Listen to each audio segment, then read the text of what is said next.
If you want to grow your business, you need to be able to consistently scale your paid spend on ad platforms. In this video, I'm going to walk you through the principles behind paid advertising on Facebook and Instagram. I'll walk you through how to structure your campaigns, the targeting, and how to scale up budgets. Expect to learn key elements to do before launching ads, prospecting tools, welcome flows, social proof, structuring prospecting campaigns, structuring retargeting campaigns, structuring lifetime value campaigns, how to allocate spend to what campaigns and how to scale them, and lastly, how to think about copy and content. The goal, by the end of this video, you'll have a good grasp of how to structure your Facebook and Instagram ads and how to grow them with your team.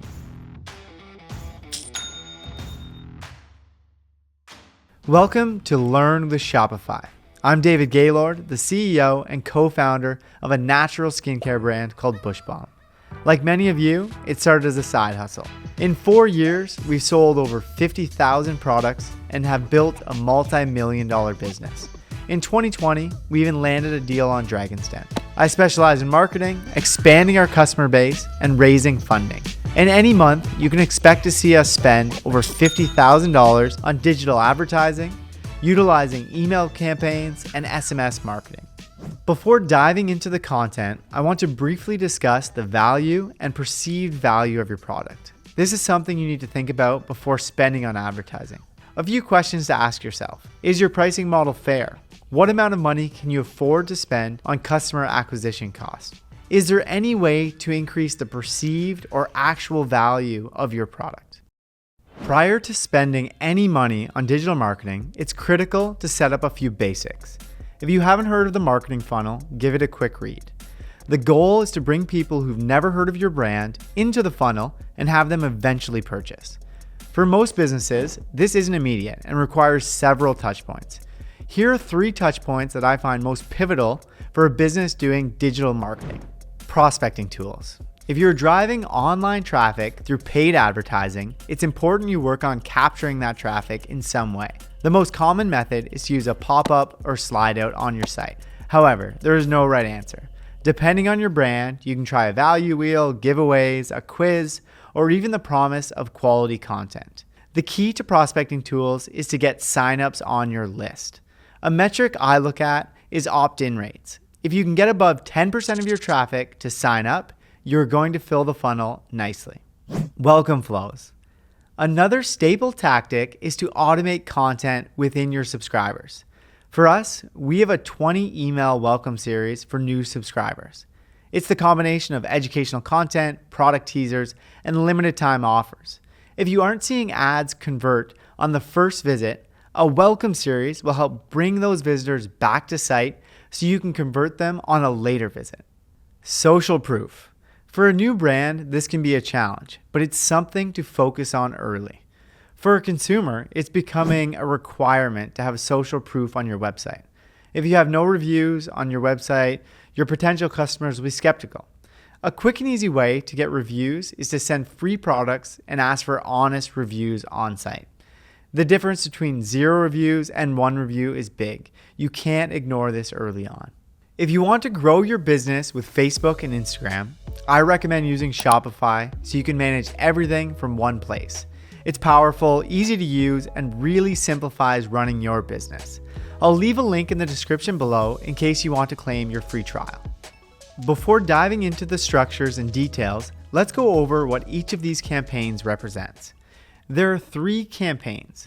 There's the prospecting audiences, retargeting audiences, and lifetime value audiences. Prospecting audiences. This is the earliest stage on the marketing funnel and requires identifying potential customers and developing a database of leads. Retargeting audiences.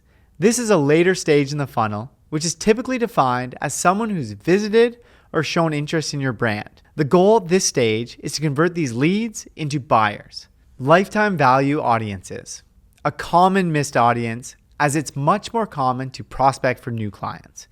Your past customers will require less marketing spend to buy again, but shouldn't be forgotten.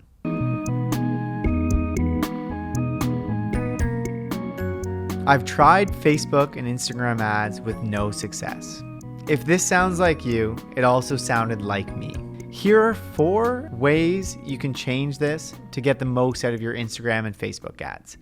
First off, I want to show you how to build your campaigns, how to optimize them for success, how to scale the budgets on those campaigns by looking at metrics, and a few other tips to help your ads convert better. So first off, if you're anything like me, your ads manager looks like this. It's messy. There's all kinds of campaigns. There's no naming conventions. There's no consistency. So with this, I want to make it easy for you to understand and see. So let's start fresh. Let's start blank. Your ads manager can look like this. It can look blank. You can start over with your naming conventions and your structuring. First off, let's build the lead generation campaigns. These campaigns are how you get traffic to your site. We're going to build the retargeting campaigns. These are going to hit those who visited your site, your Instagram, your social medias, and target them again with more ads. Next up, we've got your dynamic product retargeting ads. These ads are the ones you see where there's product scrolling and they're really easy to shop and convert at a much higher rate. And lastly, let's make sure that these campaigns don't actually overlap, so you can spend budget where it should be allocated. All right, starting with the lead generation.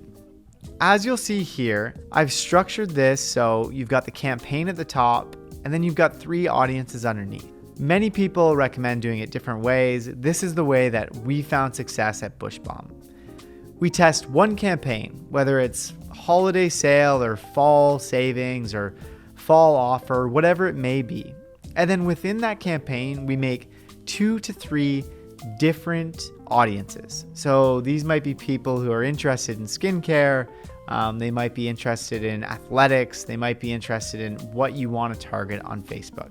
I'll leave this up to you. Depending on your business, you can try all kinds of audiences. Next up, underneath every single one of these audience, you're going to have between 4 and 6 actual ads. So these are the images, these are the ad copies. And the reason you have so many is because Facebook will allocate spend accordingly. And what we want for your campaigns is to test the best image and copy to see what works.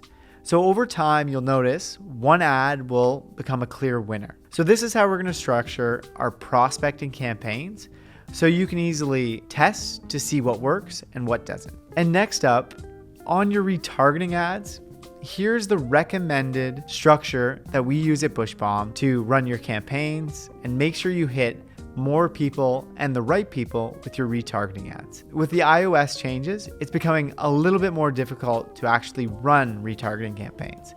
But with this, we found success even after the rollout. And again, in the retargeting, you're going to see the exact same thing. You don't want to test one image, one copy. You want to test between 4 and 6 to see what ad actually converts with your audience. And lastly, here's the structure for how to set up your dynamic product ads. This is very straightforward, very simple. One thing you can do, at Bushbomb, we test 3 to 4 different dynamic product ads for our retargeting, where you can choose 1 or 2 or simply do one without any sort of image at the front, one that's just products with interesting copy. I'll leave that to your discretion, but you don't have to test nearly as many images at this stage. Okay, you're probably asking yourselves why all this work. It seems like there's a lot of testing. It seems like it's difficult. It seems like there's too much going on. Well, when you're running Facebook and Instagram ads, it's a bit of the price you have to pay. You constantly have to test. You constantly have to iterate because your ads are gonna stagnate and you're gonna have to introduce new ones. So in the next few slides, we'll show you how you actually test, how you iterate, and how you add new ads.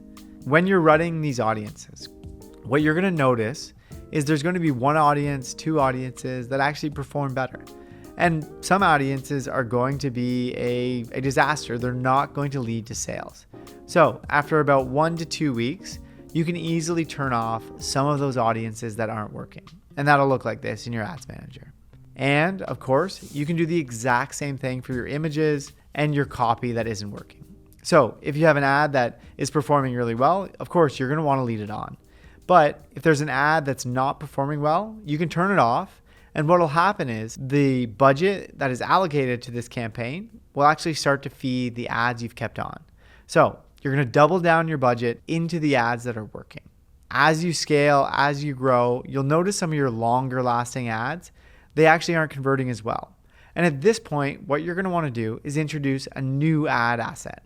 Whether that's an image, whether it's a copy change, you'll add that into the campaign and let it get spent.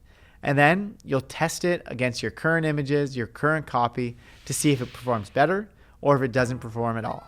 And now you're probably asking, how do you optimize? I've kind of gone over this a little bit, but I'll give you a little refresher with some examples. So again, you're going to find these images that work, these images that don't work. You're going to turn them on, you're going to turn them off.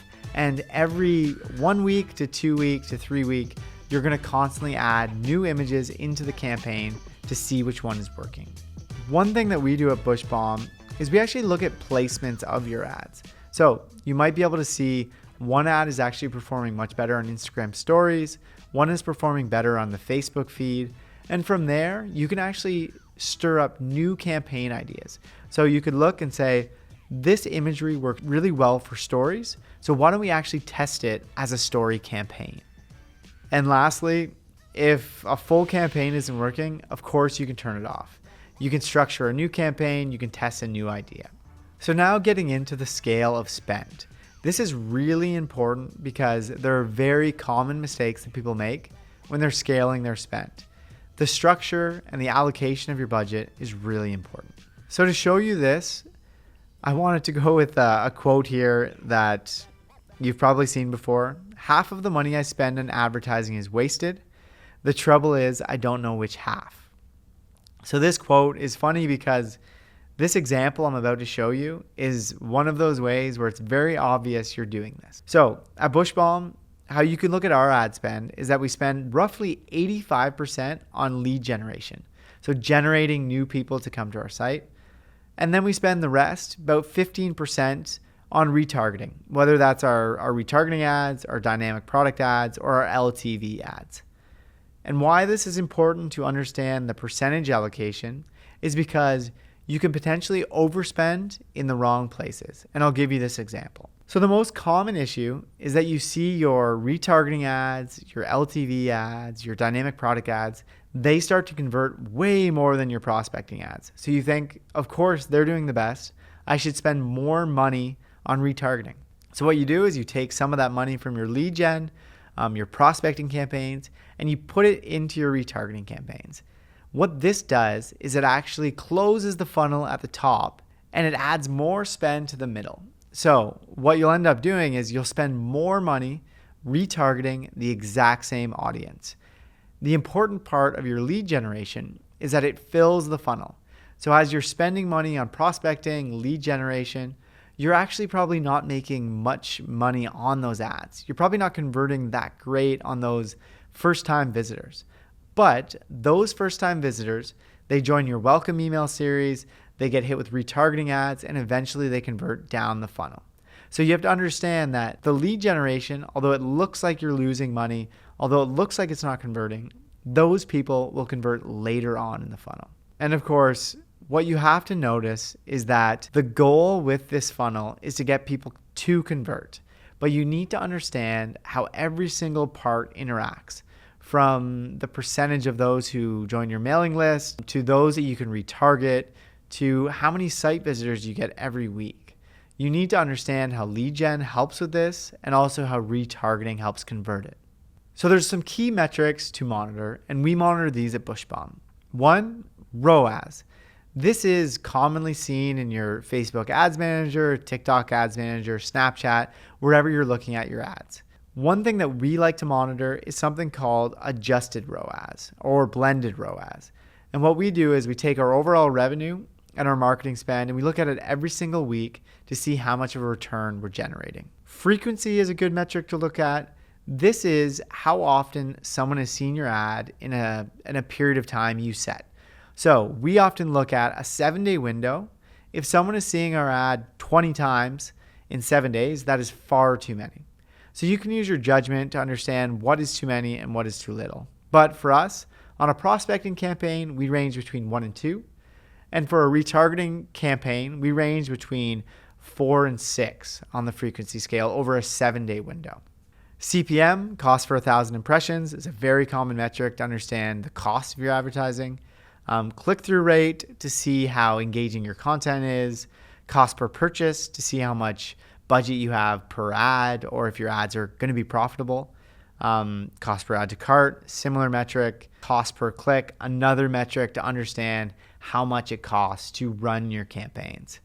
An interesting metric that a lot of people don't look at, but we monitor at Bushbomb, is post saves. So if someone is saving our post, it's a pretty clear indication that they're interested and they want to come back to it. So we monitor that as something that we find very, very valuable to the brand and to the conversions of our top ads. And then a few ad-specific metrics: quality ranking and engagement and conversion rate ranking. I haven't used these in a little while, but they are still great to look at, specifically on the ad level. And a few additional tips to think about as you're going through the journey of setting up your ad campaigns and running campaigns on Facebook and Instagram. So one is prospecting. We've talked about this already. Prospecting is a critical way to either gather information and be able to send emails or SMS or whatever contact method you're choosing. With the new data privacy laws, the changes to iOS and how people perceive prospecting are really important these days. Because if it's harder to retarget, getting someone's contact information is even more critical. One thing that we've actually structured and tried with Bushbomb that's worked quite well is utilizing a quiz. So if you have a quiz that's actually very helpful to give customers recommendations, and you can gather their email afterwards with whether it's a discount or something, that is very important to running your automations after the fact. So find yourself a good prospecting tool that converts high. Try to get above that 10% conversion rate on your prospecting tool, and you'll see a lot of success. Next up, there's many pieces you can get content on this, but running email automation or SMS automation. This you set up and you change it every once in a while, but it's often a low maintenance thing to set up. And after it's running, it will give you revenue ongoing. So we have a new welcome series. I said earlier, it's 20 emails long.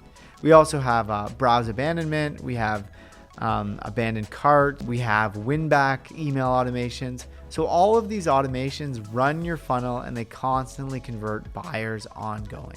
And lastly, this is a very unique one that's not talked about as much, but running branded search or thinking about your SEO differently. So for us, we run ads on the term Bushbomb all the time. For us, it's very important because a competitor could run ads on our name and steal some of our organic traffic. So we protect against that by running ads in our name. But also what we see at Bushbomb is these ads are very low cost because you are the most quality search term they're searching for, and the conversion is really high. So people will come to your ads and they will search, and then they will go to Google and they will search your name, and then they will come to your site. So we always recommend running branded search to protect yourself against competitors, but also to convert at a higher rate. Copy and content. How to convert with creative. To get the most bang for your buck, you'll need to be creative with imagery and copy. For this, I have several recommendations that are both high level and tactical. You'll want to have a copy library, an image library, and a great operational cadence. Copy library. We recommend storing all your one-liners or your copy assets in a library of sorts. We do this for many of our ads. We have what we call 3 lines. So this is 3 quick one-line descriptions of what the product does. We store these in a library so we can quickly and efficiently use them for future ads and test them against new ads. Image library. The same goes for images. As you scale up your marketing efforts, you'll need to understand how you scale up photography and user-generated content. You'll spend money to get great content, and you have to organize it to get the most out of it. For this, we recommend creating an image library you can tap into for all your ads. Operational cadence. Depending on your business and size, this may look differently, but for us, it's a 1-week cycle. On Tuesdays, we meet to discuss ads and what's worked from the previous week. From there, we create 3 new ad variations to test. This meeting drives our business and all of the experiments we run each week. It's so easy to set it and forget it with Facebook ads, but the key is constantly testing and reinventing creative with various iterations. Hopefully this video has given you the right structures to get the most out of your ad spend. There is nothing worse than spending money on something that doesn't work. If you take anything from this video, focus on setting up the items that help nurture the funnel. Remember, if you spend $0 on prospecting, you'll likely spend $0 on retargeting because you have no one to retarget. Always set up the conversion tactics so when you grow, you convert at a higher rate. I think Shopify has definitely helped us and many businesses to get started. And there's nothing like hearing the cha-ching when you're out living your life and doing something that you love. I like that. Thank you so much for joining me. Also, don't forget to like and subscribe so you don't miss out on more tips to start and grow your online business. Remember, we're a channel for small business owners with big plans. I've been your host, David, and I'll see you next time on Learn with Shopify.